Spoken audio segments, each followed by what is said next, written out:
Alright, I'll be honest, I didn't want to edit this video, which is why it's taken so long. And that sounds like some lame excuse that nobody cares about, but it's actually part of my point here. I didn't want to edit this video because it's mostly negative.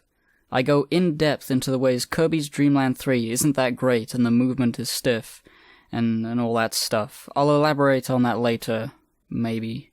But I got to thinking, why is it that I don't want to make a negative review of Kirby's Dream Land 3? What's the point? Like really, what's the point? A review of a piece of media can have a number of goals, but mainly it's to inform someone as to the quality of a product so they can make an informed purchase. But that isn't really what I do. I generally talk about games that I like or have fond memories of in the hopes that people will also play those games, and we can say, hey, isn't that game cool? I don't often cover newer games because I don't play newer games, but when I do, it's mostly negative. Remember my Cuphead video? That was just me explaining why I don't like Cuphead, why I don't like the way it is. My Sonic Mania video was the same.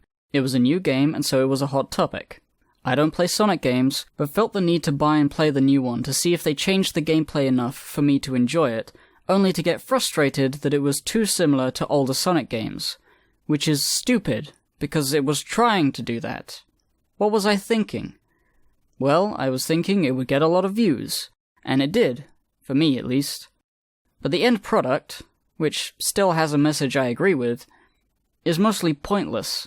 It isn't a thorough review, so it's not like I was really informing people that well. It may have been entertaining to some, though not really that much.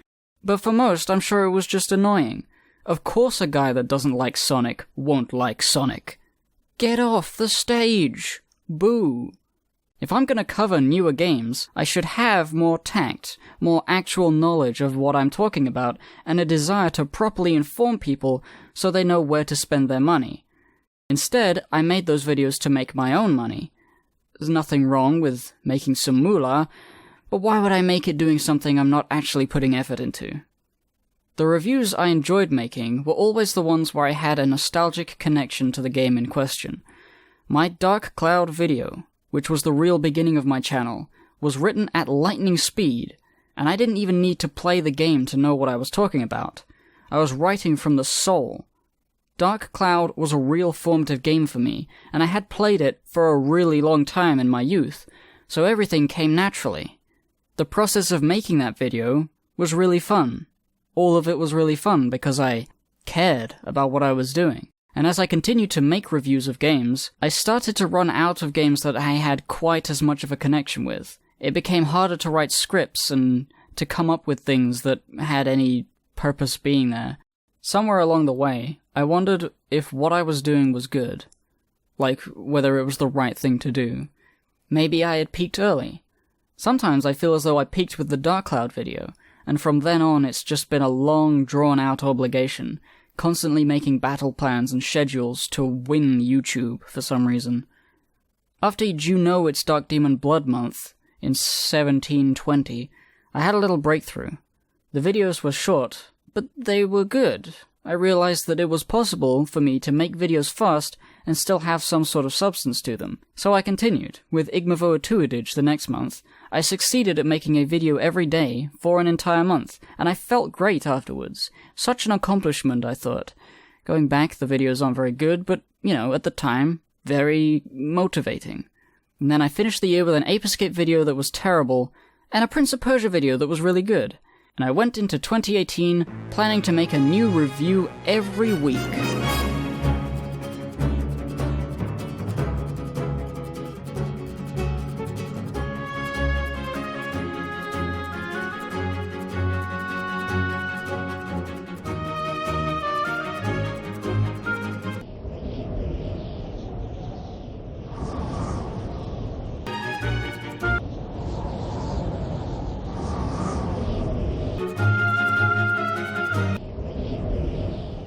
That didn't turn out well, did it? I stopped after Heroes 3 in February, came back in June to make a video about Dark Souls Remastered, and I gave it the worst title of all time. It's no wonder nobody clicked on that, that's just really stupid. Then in September, I put out a video that was filmed in March, and that I hadn't got around to yet. And now Kirby Month is back. What the hell happened? I had struck oil with those Heroes videos. Lots of people really liked them. Heroes of Might and Magic was a really popular series, and it took me by surprise, but it's exactly what I always needed. Easy views. This is what I wanted, right? I could really stand to grow from this. I could ride these views to the top, and finally I would be appeasing the YouTube algorithm and getting big. It was in that moment that I realized that wasn't what I wanted, and I had a breakdown. In the form of Heroes of Might and Magic 3. It's a terrible video, but that's what I was feeling. If I wanted money, YouTube is a stupid place to find it. The whole thing could collapse at any moment, and you have to make really vapid shite if you want to get anywhere. And you have to make a lot of it. Some people would say that it's better than working a 9-to-5 in a stuffy office, but when you're working your arse off doing things that you aren't passionate about in order to earn your wages, the only thing separating the two is that for an office job, you have to commute and talk to people, which are literally good things. Staying in your house for months on end makes you go insane. So why did I stick with YouTube? Because I'm afraid of stopping, because I'm afraid of disappointing people, and I'm afraid of letting go of my income. What if I figure out the secret that will get me YouTube big bucks without giving me a mental breakdown every few months? That can happen, right? That's possible. I just gotta keep trying. Just never give up. Never give up. Never ever give up. And so here I am, Kirby Month 2, trying to review Dreamland 3 and feeling like shit. So what's the point of this review? It's not money. A video about Kirby's Dreamland 3 won't get any attention. It's an old game and nobody's talking about it. It's not really about informing the consumer. You can get this game in the Kirby's 20th Anniversary Collection, which is full of great games, so the cost is worth it for those, at least. You could get it on the Wii U Virtual Console, but let's be real here. Anyone who was considering playing this is going to emulate it. Is the point to make me happy? Absolutely not. I have no connection to this game, and no real desire to review it or to play it. The only reason I am reviewing it is because I said I would review every Kirby game. Is it to make the fans happy? Well, people who liked the game will probably be upset that I don't like it. But maybe I can be entertaining enough to make up for it. That's it. I just have to be extremely funny. Fucking easy. I got nothing. That's it, really. This is Heroes of Might and Magic 3 all over again. I'm freaking out over nothing in particular because I'm forcing myself to do something I don't want to do. For no real money, no recognition, no expectation that my channel will grow because I'm not doing it fast enough, and likely resulting in people being upset, angry, and leaving comments about it.